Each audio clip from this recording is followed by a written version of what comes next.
Hey everyone, Steve here from Big Head Tech, and today I got a white box, and that in this box was a motherboard. It is a Gigabyte B365M DS3H Wi-Fi. Bought it for 60 bucks, open box from Newegg.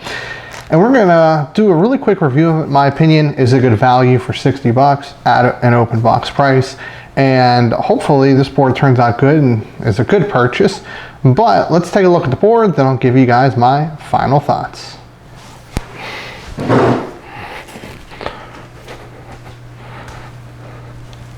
So the motherboard is a B365 board. It actually has Wi-Fi built in. It has everything we're pretty much going to need. And you know, a B365 board is going to have more longevity than an H310 or even in some cases H370 boards.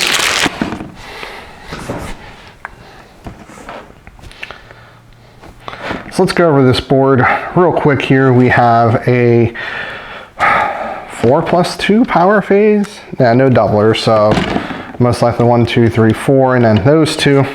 We have 4 RAM slots here, which is a plus. We have 1, 2, 3, 4, 5, 6 SATA. We have 8-pin power. We have 1 fan header. 1? Just, come on, there has to be another one. Oof. Why am I missing it? Having 1 fan header is going to be a little bit on the rough side, but we will try to make it work. Oh, nope, there's the second one. Okay.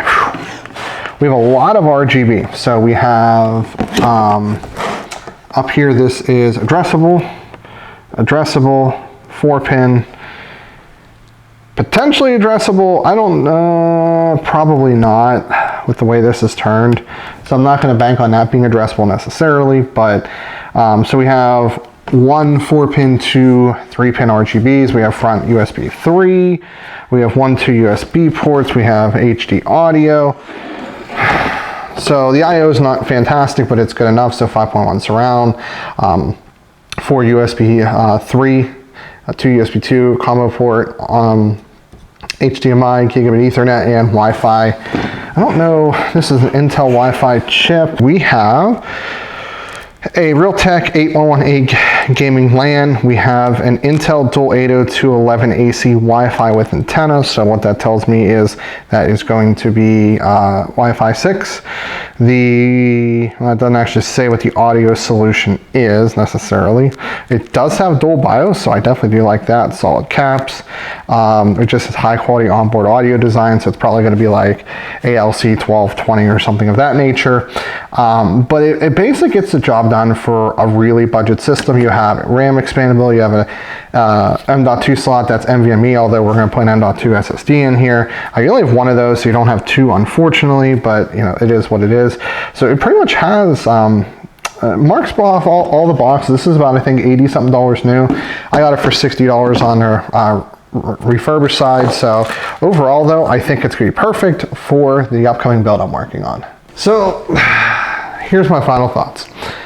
I generally don't buy open box products very often. The only reason I bought this one is I already quoted the customer, pricing was locked in, and I was about to hit buy and I realized, shoot, this is open box. And there wasn't another board within about 20 bucks that could deliver what I needed. So I took a chance on it. I'm most likely going to have to eat that. Maybe more. So the customer said, well, I'll pay the difference and we'll split it. And I said, well, let's get everything built and we'll figure it out. You want to give me an extra 10, 15 bucks? I won't say no, but at the same time, you know, you're not obligated. So what happened? The RGB is not working. Only the RAM, both of the addressables are not working. They'll turn either white and flicker or just flicker. I plugged them to the inline fan controller. They work fine. Controllable, light up, everything. So it's not the fan. The other thing is I was like, well, let's flash to BIOS, and it keeps giving me an error. And I've looked up that error, and it's not good. So here's the world of PC building, okay? I made originally $80 net profit on this system. Cost $534. I'm charging 80 in sales tax. It was $650 outdoors. Like I was making 78 bucks. So in hindsight, that's like 14% margin, which is pretty decent. I try to end between 12 and 15%, but this is what's happening. I'm pretty much now negative, sort of. So I had to spend $87 to get a better board. It's an ASRock B365M Pro 4 here within the time frame I think is acceptable for pickup, or at least try to make the pickup date. So the board was $76. It was like $10 to ship, and yeah, so, or it says 78 bucks and it was $10 to ship. So now I went from making $78 to $50. So now I'm making approximately, now the cost is $563 and my profit's 50 flat, like $51. It's like 8.8%. So now I'm way down on profit. And something that I often forget, and that is that open box items can only be replaced. They cannot be returned. So now I'm gonna have to send this back, get another one. I'm probably not gonna be able to test it if it works. I'm going to probably have to sell it on Build a PC at a discount of probably $50, saying, you know, this was a replacement, it's open box, whatever have you. And, you know, so I'll be lucky if I break even after it's all said and done, because, you know, now my profit margin is 50 bucks. I have 60 spent on this board, right? So whatever I lose on top of that, I'm gonna take away from any profit. So if I sell for 50, PayPal fee shipping, 35. Now I've lost 25. So now my net profit's 25 bucks. Because I took a gamble and I should have probably just bit the bullet. I'm gonna email Newegg and see what we can do about it. I'm not a big fan of working with Newegg for that reason. The returns and shipping is kind of painful, but it is what it is.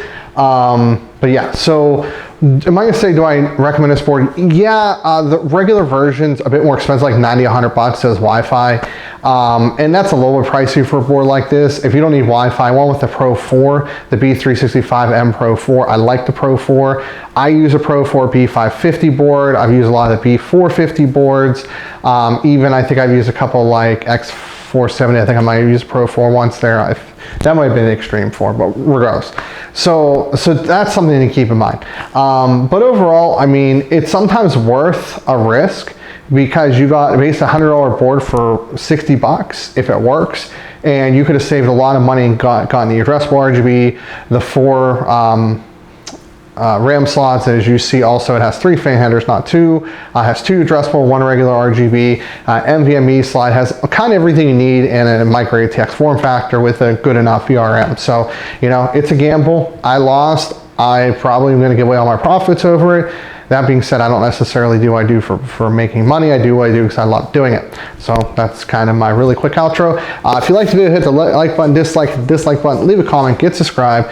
If you want to buy a B365M board, I'll put a link in the description below on Amazon for something you might be able to buy. Do note I do get a small commission off of that, so keep that in mind. And as always, oh wait, actually no, that's a lie. So backpedal here. Before I do the outro, I'm going to take this existing system, I'm going to transplant it and make this into a $400 gaming PC system using the same board that's not working. The assumption is you're going to buy a $60 H310 board because it's going to be bargain basement. So, you know, definitely swappable there. But we're going to do a $400 budget gaming Shadowlands based build. Stay tuned for that. But as always, this is Steve from Big Head Tech, and I'll see y'all later on down the road.